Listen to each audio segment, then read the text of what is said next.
We're hitting London town in a big way again. We're at the Ryk Holmes pub around the corner from Big Ben and the Houses of Parliament. Now, as iconic as those two are, I'm here to meet a real icon. They call him Mr. Olympics.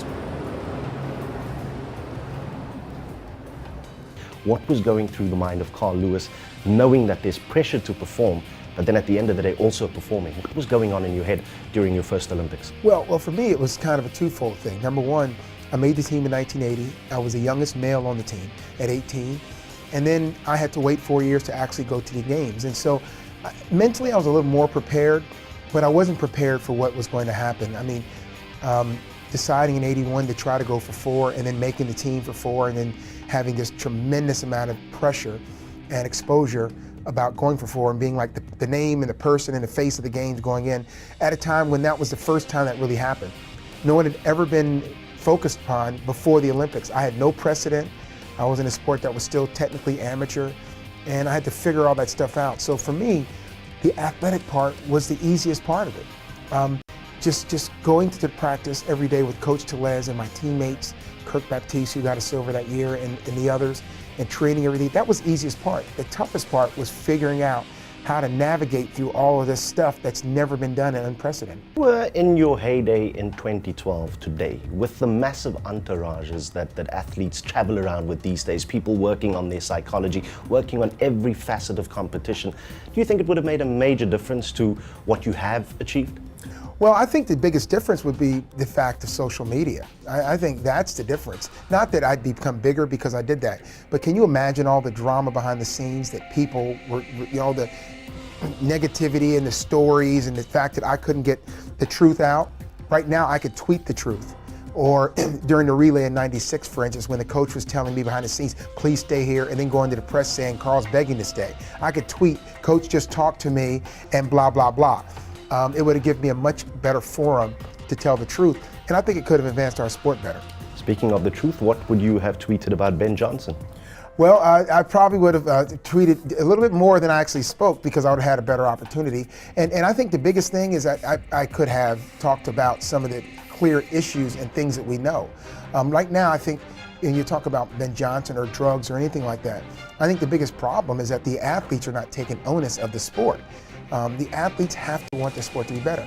I was one of the few that actually came out and spoke out about drug use in the 80s and talked about an independent agency as early as 1987. But I was vilified. Oh, you can't say that, you're an athlete, it's up to us, it's up to everyone else. Well, it would have given me a better forum, and I think that it's unfortunate that the athletes are not using that forum now. What better way of experiencing London, a traditional high tea at the Capitol Hotel with Olympic legend Dame Kelly Holmes. Kelly, thank you for joining us once again. You're welcome, it's great to be here again.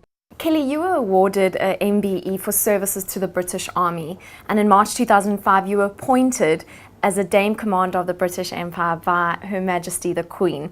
That must have been such a proud moment for you. Just tell us a bit about it. I used to run for the Army against the Navy and the Air Force, and I used to win. I still hold the records for nearly everything in the Army, which is great. In fact, there was one race that they told me I wasn't allowed to run against the women because I would embarrass them, so they put me in the men's race, and I nearly beat all the men as well. So that was quite cool. But then that was kind of I got back and I watched the '92 Olympic Games, and I was sitting in my barrack room. And in that race, there was a girl who was a junior athlete from who I used to race against. She was at the Olympic Games, and I just thought, wow, that's what I want to do. So in my head, I kind of thought, I've got to go for my second dream, and that's what I did. But I was very honoured to get an MBE for services to the British Army, because for that just made me so proud, because I am a person that I have to give 100% to everything I do. And when I was in the Army, I absolutely was a kind of army barmy, that's what they say. I came out with a sergeant, continued my international athletics career with the hope and dream of becoming an Olympic champion, but then I became it twice, you know. I mean, how does that happen? And then I got honoured by the Queen in the New Year's Honours List and got a Dame. I mean, you just don't ever dream of those things. It was amazing. There's a drive around the world to get children more active in sport and more outdoors. I mean, Supersport has Let's Play.